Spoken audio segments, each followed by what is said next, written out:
Hyvät daamit ja herrat, on aika biisipalaveri.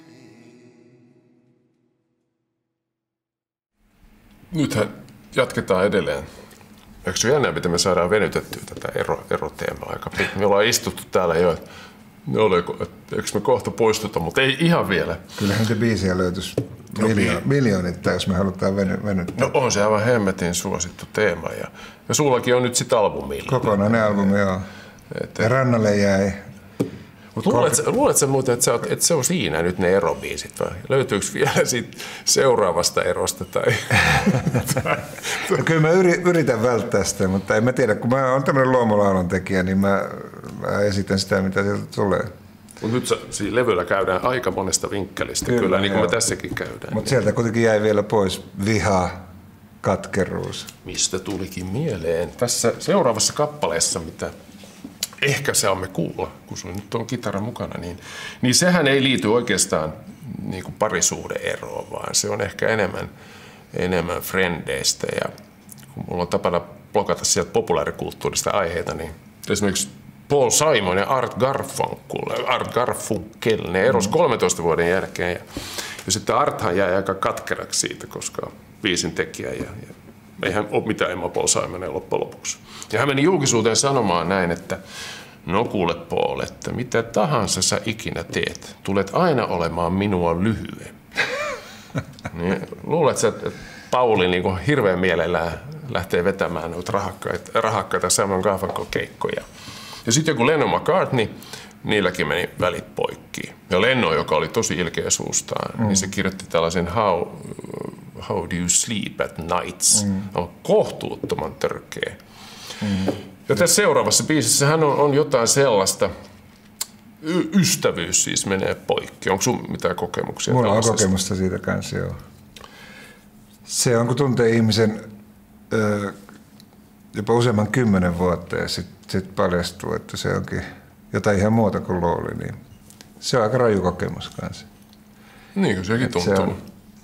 Ja siinä tapahtuu tavallaan sama kuin avioerossa naisen kanssa, että se on vaan niin kuin lopetettava se homma, että ei se kokee, että elämä sujuu niin kuin paremmin ilman semmoista epäluotettavaa ystävää. Niin. Näin se vaan menee, ei siinä auta mikään. Mulla oli itselläni aika hyvä kaveri ja fiksu sinänsä, mutta ihan selkeästi niin kuin ne päihteet oli se meidän ystävyyden lopun syy. Että mä ihan sanoin, että et sä nyt jumalauta voit tavata mua selvinpäin. Niin ei onnistunut.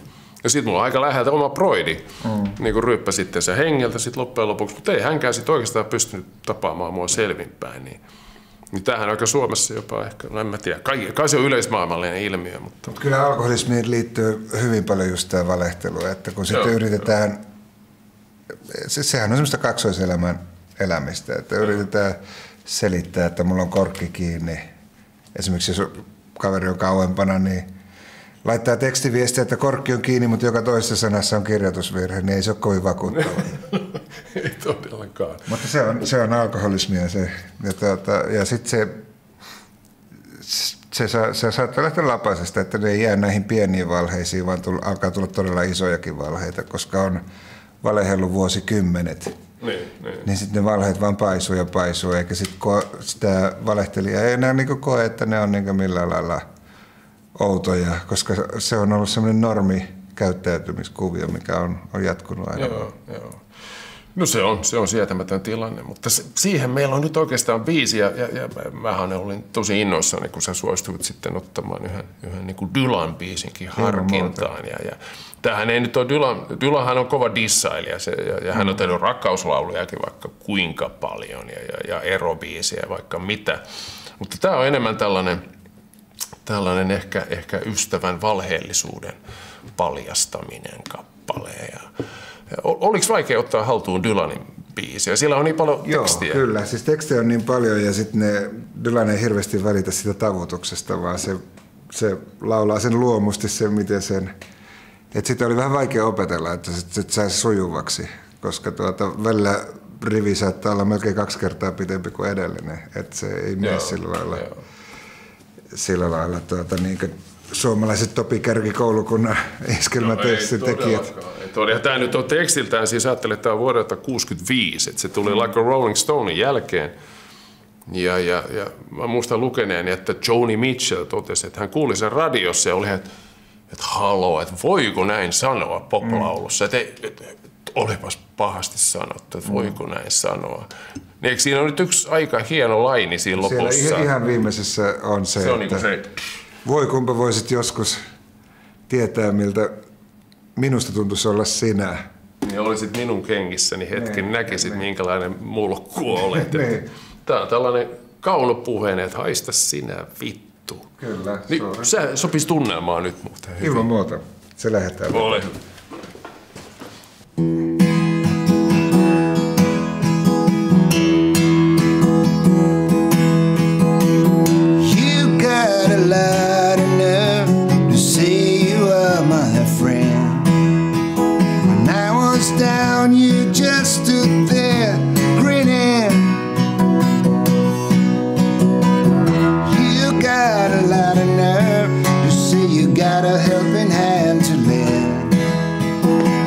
Wanna be on the side that's winning.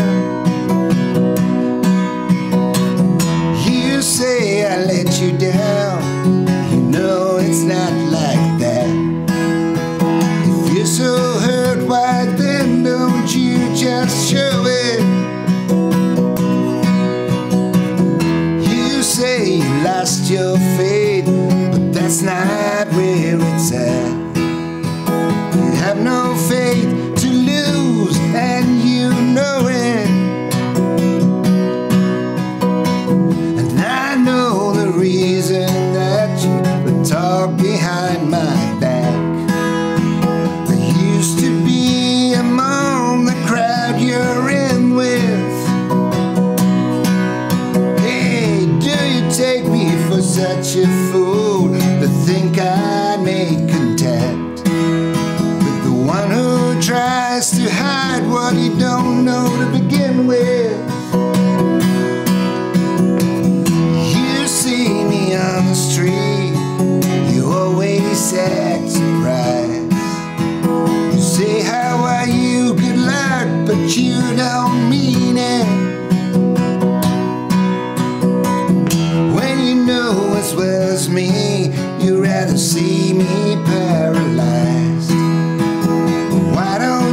Just come out once and scream it.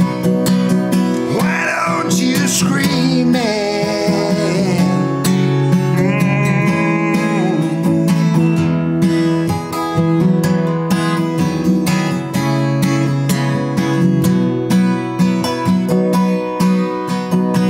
No, I don't feel that good when I see the heartbreaks you embrace.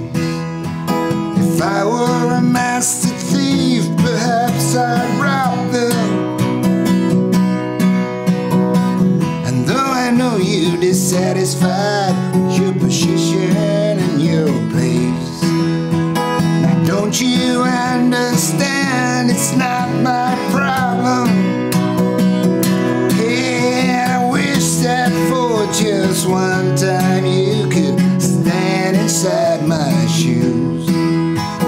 Just for that one moment I could be you. Yeah, I wish that for just one time you could stand inside my shoes. And you would know what a drag it is to see you. What a drag it is.